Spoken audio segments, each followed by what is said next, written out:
Di sebuah desa terpencil di kaki Gunung Kerinci, hiduplah seorang gadis cantik bernama Ayuna. Parasnya yang memikat membuat banyak pemuda jatuh hati. Kulitnya sehalus sutra, rambutnya panjang hitam berkilau seperti malam tanpa awan. Namun, kecantikan itu tidak membawa kebahagiaan. Setiap malam, Ayuna dihantui mimpi aneh tentang seekor harimau besar dengan mata keemasan yang penuh misteri. Harimau itu tidak menyerang, melainkan berbicara dengan bisikan lembut, meminta Ayuna datang ke hutan di dekat sebuah pohon besar. Bisikan itu terus berulang, seolah-olah menjadi panggilan yang tidak bisa diabaikan. Penasaran, Ayuna memutuskan untuk pergi tanpa memberitahu siapapun. Saat senja, dia memasuki hutan dan menemukan pohon besar seperti dalam mimpinya. Namun, ketakutannya semakin menjadi ketika seekor harimau raksasa muncul dari balik semak belukar. Harimau itu tidak menyerang Ayuna. Sebaliknya, dia berbicara. "Aku adalah raja, seorang pangeran yang dikutuk menjadi harimau," katanya dengan suara yang tenang namun menggetarkan. Raja menjelaskan bahwa kutukan itu hanya bisa dipatahkan jika seseorang mencintainya sepenuh hati, tanpa memedulikan wujudnya. Ayuna merasa bingung dan takut. Namun, ada sesuatu dalam tatapan raja yang membuatnya tidak berlari. Raja memohon agar Ayuna membantunya, sebab dia merasa Ayuna adalah satu-satunya harapan untuk mematahkan kutukan tersebut. Hari-hari berlalu, dan Ayuna mulai sering mengunjungi hutan. Meski masih ragu, dia tidak bisa menahan rasa penasaran dan simpati terhadap raja. Lambat laun, dia mulai memahami bahwa di balik sosok buas itu, ada jiwa yang penuh kebaikan. Raja akhirnya meminta Ayuna untuk menikah dengannya, meskipun dalam wujud harimau. Ayuna, meski dengan hati berat, menyetujui permintaan itu. Pernikahan sederhana diadakan di hutan, disaksikan oleh binatang-binatang yang menjadi teman raja selama dia dikutuk. Setelah pernikahan, Ayuna memutuskan untuk tinggal bersama raja di hutan. Namun, kehidupannya tidak mudah. Dia harus beradaptasi dengan kehidupan yang jauh dari kenyamanan desa, sambil mencoba menerima suaminya dalam bentuk harimau. Ayuna terus mencari cara untuk mematahkan kutukan raja. Suatu hari, dia mendengar tentang seorang dukun bijak yang tinggal di desa lain. Tanpa ragu, Ayuna memutuskan untuk pergi menemuinya. Ayuna akhirnya menemukan dukun bijak yang terkenal di desa tetangga. Lelaki tua itu mendengarkan cerita Ayuna dengan seksama, lalu berkata, "Kutukan itu hanya bisa dipatahkan jika kau benar-benar menerima suamimu apa adanya. Namun, ada jalan lain, meski penuh bahaya." Dukun itu memberitahu tentang sebuah batu mantra kuno yang disimpan di gunung tertinggi di hutan keramat. Batu itu memiliki kekuatan untuk mematahkan kutukan raja, tetapi untuk mendapatkannya, Ayuna harus menghadapi berbagai rintangan yang dijaga oleh roh-roh gelap. Ayuna kembali ke hutan dan menceritakan hal itu kepada raja. Meski raja merasa ragu, dia tidak ingin terus hidup dalam kutukan. Mereka pun sepakat untuk memulai perjalanan bersama, mencari batu mantra tersebut. Ayuna dan raja memulai perjalanan mereka diiringi oleh beberapa pemuda desa yang setia. Mereka membawa perbekalan dan doa dari penduduk desa yang mengetahui keberanian Ayuna. Malam pertama di hutan keramat terasa mencekam dengan suara binatang buas dan angin yang membawa bisikan-bisikan aneh. Di tengah perjalanan, mereka bertemu seekor burung rangkong yang bisa berbicara. Burung itu memberikan petunjuk tentang arah yang harus mereka ambil. "Jangan melangkah ke arah bayangan gelap, tetaplah di jalur yang diterangi bulan," ujar burung itu sebelum terbang menghilang. Petunjuk itu membantu mereka menghindari rawa-rawa beracun yang hampir membuat mereka terperangkap. Meski demikian, perjalanan semakin berat, dan Ayuna mulai merasakan ketakutan yang perlahan merambat di hatinya.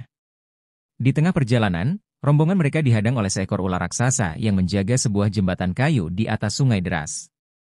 Ular itu memerintahkan mereka untuk menyerahkan jiwa paling berani di antara mereka sebagai syarat untuk melintasi jembatan. Raja, yang kini berada dalam wujud manusia pada siang hari, menawarkan dirinya. Namun, Ayuna tidak setuju. Dia berdiri di depan ular itu dan berkata, "Ambil jiwaku jika itu yang kau mau, tetapi biarkan orang-orang ini pergi." Ular itu terkejut oleh keberanian Ayuna. Merasa puas dengan pengorbanan simbolisnya, ular itu membiarkan mereka melintas tanpa benar-benar mengambil jiwa siapapun. Raja melihat Ayuna dengan rasa hormat yang semakin dalam, menyadari bahwa cintanya pada gadis itu semakin kuat. Saat malam tiba, mereka mendirikan perkemahan di dekat sebuah gua. Namun, Raja mulai merasakan gejala kutukannya kembali.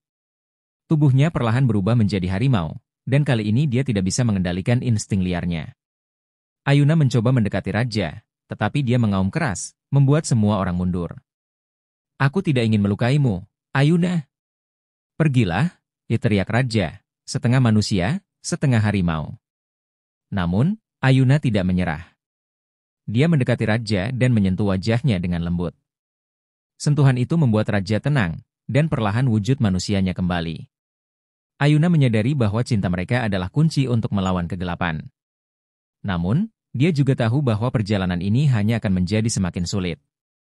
Ketika mereka mendekati puncak gunung, rombongan mereka diserang oleh roh-roh gelap yang dipimpin oleh Adhikara, dukun jahat yang mengutuk raja.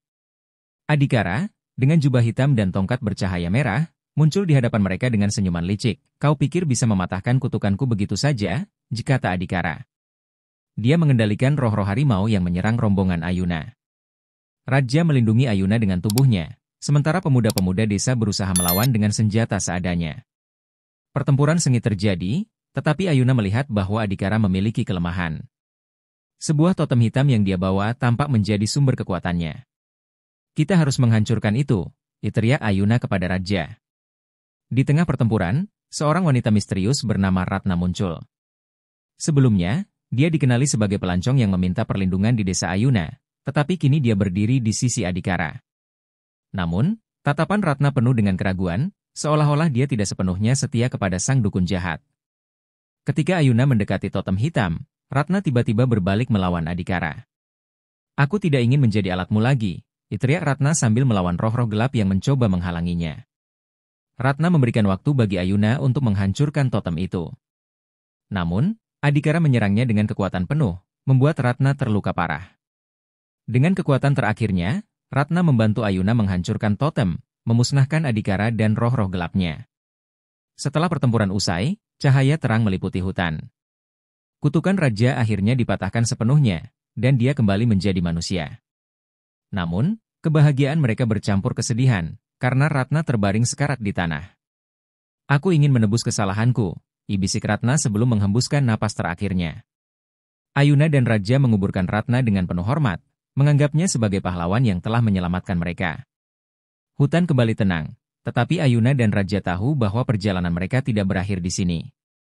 Mereka kembali ke desa dengan harapan untuk memulai kehidupan baru, menjaga keseimbangan antara manusia dan alam. Setelah kembali ke desa, Ayuna dan raja disambut dengan penuh sukacita. Warga desa menganggap mereka sebagai pahlawan yang telah mengusir kegelapan dari hutan. Namun, meskipun kutukan telah dipatahkan, Raja dan Ayuna merasa bahwa bahaya belum sepenuhnya hilang. Raja mulai melatih para pemuda desa untuk menjaga hutan, mengajari mereka cara hidup berdampingan dengan alam. Ayuna, sementara itu, memimpin para perempuan desa dalam menjaga kesejahteraan masyarakat, memastikan semua orang memahami pentingnya menjaga keseimbangan. Meski mereka tampak bahagia, Ayuna kerap merasa resah. Dia terus mengingat pesan dari Ratna bahwa ancaman lain mungkin masih mengintai, menunggu saat yang tepat untuk kembali menyerang. Pada suatu malam, Ayuna terbangun karena suara bisikan angin dari arah hutan. Dia merasa seperti dipanggil oleh kekuatan yang tidak terlihat. Ketika dia membuka jendela, bunga di halaman rumah mereka bermekaran di bawah cahaya bulan sabit, sebuah fenomena yang tidak biasa. Raja, yang kini lebih peka terhadap tanda-tanda alam, merasakan hal yang sama. Ada sesuatu yang salah, katanya. Mereka memutuskan untuk menyelidiki hutan pada pagi berikutnya, meskipun hati mereka dipenuhi rasa waspada. Ketika mereka memasuki hutan, suara bisikan itu semakin jelas. Namun, mereka tidak menemukan apapun selain pepohonan besar yang menjulang tinggi dan keheningan yang mencekam. Mereka memutuskan untuk kembali ke desa, meskipun firasat buruk masih menghantui mereka. Keesokan harinya, seorang wanita muda bernama Yara tiba di desa. Dia mengenakan pakaian serba hitam dan membawa sebuah kantong kecil berisi ramuan herbal. Yara memperkenalkan dirinya sebagai pelancong yang mencari perlindungan sementara. Ayuna, yang selalu ramah, menyambut Yara dengan tangan terbuka. Namun, Raja tampak waspada. Ada sesuatu dalam tatapan Yara yang membuatnya gelisah. Meski demikian, dia memilih untuk tidak menunjukkan rasa curiganya. Malam itu, Ayuna bermimpi buruk tentang roh-roh gelap yang kembali bangkit. Ketika dia terbangun, dia mendapati Yara berdiri di tepi jendela, menatap hutan dengan ekspresi kosong. Setelah beberapa hari di desa, perilaku Yara semakin mencurigakan. Dia sering berjalan sendirian ke arah hutan dan berbicara dalam bahasa yang tidak dimengerti siapapun. Raja mulai menyelidiki dan menemukan bahwa Yara membawa jimat-jimat yang berhubungan dengan roh-roh gelap. Raja menghadapkan Yara dan meminta penjelasan. Awalnya, Yara menyangkal, tetapi akhirnya dia mengaku bahwa dia adalah mata-mata dari Adhikara. Aku dikirim untuk memastikan kehancuran desa ini, katanya, meski tampak ragu dengan tindakannya. Ayuna merasa kecewa dan marah, tetapi dia juga melihat ada keraguan dalam hati Yara. Jika kau tidak ingin menjadi alat kegelapan, bantu kami menghentikan mereka, pinta Ayuna. Yara terdiam, tetapi tampaknya mulai mempertimbangkan kata-kata Ayuna. Bisikan di malam hari berubah menjadi jeritan. Penduduk desa mulai melihat bayangan gelap di sekitar hutan, dan beberapa dari mereka bahkan dirasuki oleh roh-roh jahat. Desa yang sebelumnya damai kini diliputi ketakutan. Ayuna dan Raja memutuskan untuk bertindak cepat. Mereka menyusun rencana untuk menghadapi ancaman ini dengan bantuan Yara, yang akhirnya memutuskan untuk membantu mereka. Yara memberitahu mereka bahwa roh-roh gelap itu berpusat di sebuah tempat yang disebut Pohon Keabadian. Mereka mengumpulkan pemuda-pemuda desa yang paling berani dan mempersiapkan diri untuk perjalanan ke tempat itu. Meskipun mereka tahu ini adalah misi yang berbahaya, mereka tidak punya pilihan lain. Ayuna dan timnya tiba di sebuah rawa yang dikelilingi kabut tebal. Yara memperingatkan bahwa rawa ini dipenuhi jebakan mematikan. Jangan melangkah sembarangan. Kabut ini bisa menyesatkan pikiran kalian, katanya. Saat menyeberangi rawa, salah satu pemuda desa bernama Lando hampir terperosok ke dalam lumpur hisap. Ayuna berhasil menariknya keluar dengan bantuan Raja. Namun, suara bisikan kembali terdengar, mengarahkan mereka ke jalur yang salah. Mereka menyadari bahwa bisikan itu adalah tipuan dari roh gelap. Dengan kekuatan mantra yang diajarkan Yara, mereka berhasil menutup telinga dan melewati rawa-rawa tanpa cedera. Di tepi rawa, mereka dihadang oleh penjaga hutan berupa bayangan hitam yang menyerupai harimau besar. Makhluk itu tidak menyerang, melainkan berbicara, hanya mereka yang tidak takut pada kegelapan yang boleh melanjutkan perjalanan. Raja maju terlebih dahulu, menunjukkan keberanian sebagai pemimpin. Ayuna dan para pemuda mengikuti dengan hati yang mantap. Namun, Yara tampak ragu. Aku masih membawa dosa masa laluku, katanya, hampir mundur. Dengan dorongan Ayuna, Yara melangkah maju, dan bayangan itu menghilang. Mereka berhasil melewati ujian ini, tetapi ketegangan semakin meningkat karena mereka tahu bahwa ujian berikutnya akan lebih sulit.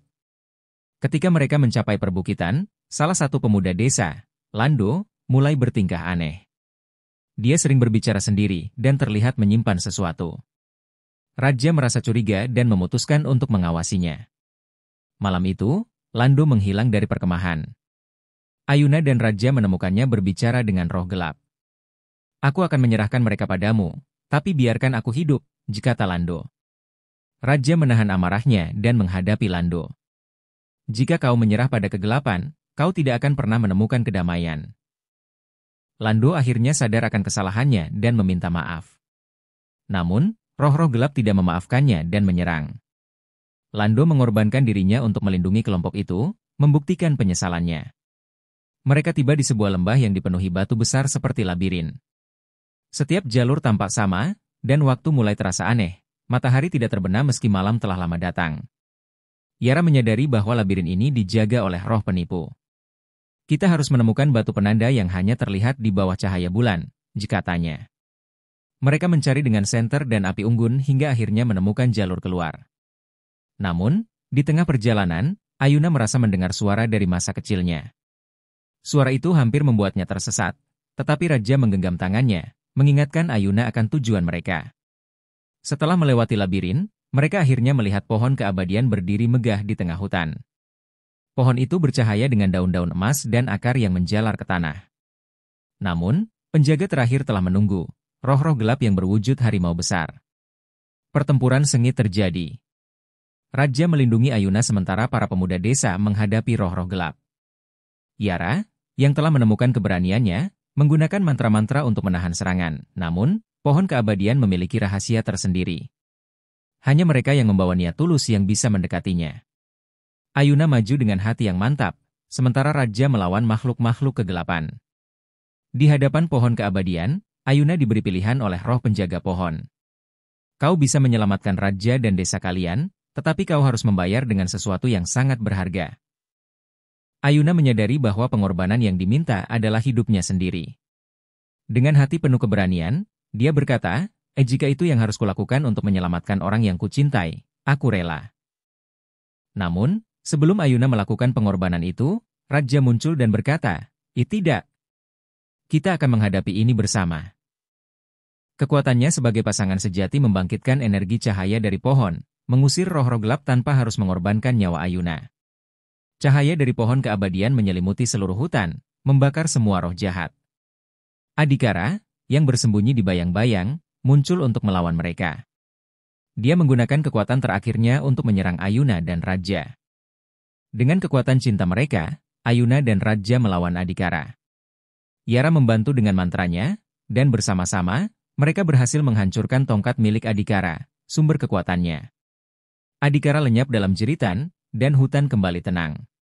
Pohon keabadian bersinar terang, memberikan berkah pada Ayuna, Raja, dan seluruh rombongan. Setibanya di desa, Ayuna, Raja, dan para pemuda disambut dengan sorak-sorai penduduk. Mereka dianggap sebagai pahlawan yang telah menyelamatkan desa dari kegelapan.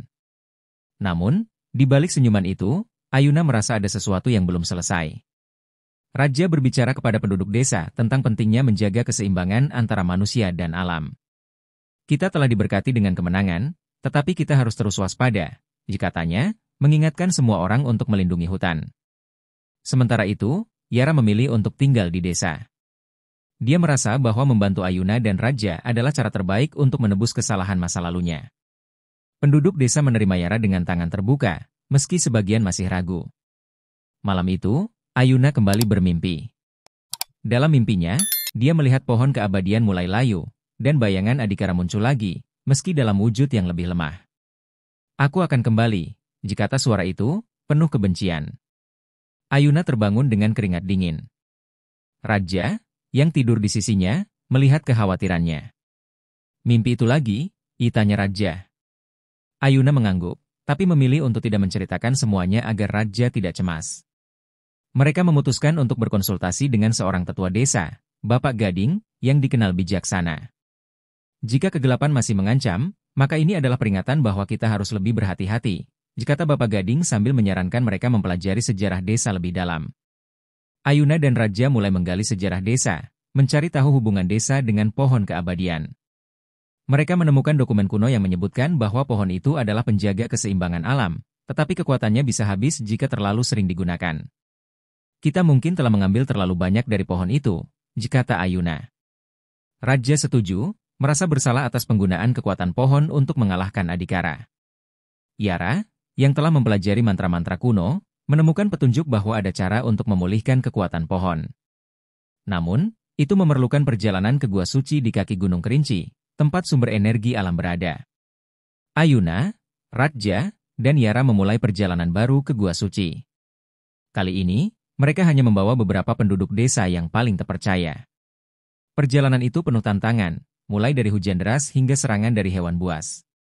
Saat mereka mendekati gunung, mereka diserang oleh roh-roh liar yang tidak terikat oleh Adhikara tetapi masih penuh kebencian. Yara menggunakan mantranya untuk melindungi kelompok itu, tetapi energi gelap semakin kuat. Raja menyadari bahwa mereka membutuhkan bantuan dari roh penjaga pohon keabadian. Dia memanjatkan doa, dan perlahan, mereka merasakan kehadiran roh-roh baik yang memandu mereka ke Gua Suci. Di dalam gua, mereka menemukan sumber energi alam yang berbentuk kristal besar yang bercahaya hijau. Yara memperingatkan bahwa kristal itu hanya bisa disentuh oleh hati yang tulus. Ayuna melangkah maju, memohon pada roh penjaga untuk memberikan kekuatan kepada pohon keabadian. Saat dia menyentuh kristal, kilatan cahaya memenuhi gua, dan dia merasakan energi itu mengalir ke dalam dirinya. Namun, kekuatan besar itu datang dengan harga. Ayuna mulai merasa tubuhnya melemah, seolah-olah energinya terkuras. Raja mendukungnya, memohon agar dia tidak memaksakan diri. Kembali ke desa, Ayuna merasa kelelahan yang luar biasa. Raja dan Yara mulai menyadari bahwa Ayuna telah memberikan sebagian hidupnya untuk memulihkan pohon keabadian. "Aku tahu ini berat, tapi aku rela," kata Ayuna. Raja, yang tidak ingin kehilangan Ayuna, mencari cara lain untuk menyelamatkannya. Yara menyarankan untuk melakukan ritual penyatuan energi, yang akan membagi beban Ayuna ke Raja. Raja setuju, Meskipun itu berarti dia harus berbagi rasa sakit yang dirasakan Ayuna. Dengan bantuan Yara, mereka melakukan ritual di bawah pohon keabadian, dan energi mereka menyatu untuk menyelamatkan desa. Setelah ritual selesai, pohon keabadian kembali bersinar terang, lebih kuat dari sebelumnya. Desa mulai merasakan keberkahan, dengan panen yang melimpah dan hutan yang kembali damai. Ayuna dan Raja berhasil selamat, meski mereka merasa hubungan mereka dengan pohon semakin erat. Kita adalah bagian dari keseimbangan ini, kata Ayuna, menyadari tanggung jawab besar yang mereka emban. Yara memutuskan untuk tetap tinggal di desa sebagai pelindung baru hutan, menggantikan peran roh-roh penjaga yang telah memudar. Dia merasa menemukan tujuan hidupnya di sana. Bertahun-tahun berlalu, desa itu berkembang menjadi tempat yang damai dan sejahtera. Kisah Ayuna dan Raja menjadi legenda yang diceritakan turun-temurun, mengajarkan tentang cinta, keberanian, dan pengorbanan. Raja dan Ayuna menjadi pemimpin bijak yang dicintai oleh penduduknya. Meski mereka tahu ancaman selalu mungkin kembali, mereka percaya bahwa desa itu kini lebih kuat daripada sebelumnya. Pohon keabadian berdiri megah di tengah hutan, menjadi simbol harapan dan keseimbangan. Ayuna, Raja, dan Yara terus menjaga hubungan antara manusia dan alam, memastikan bahwa keharmonisan tetap terjaga selamanya.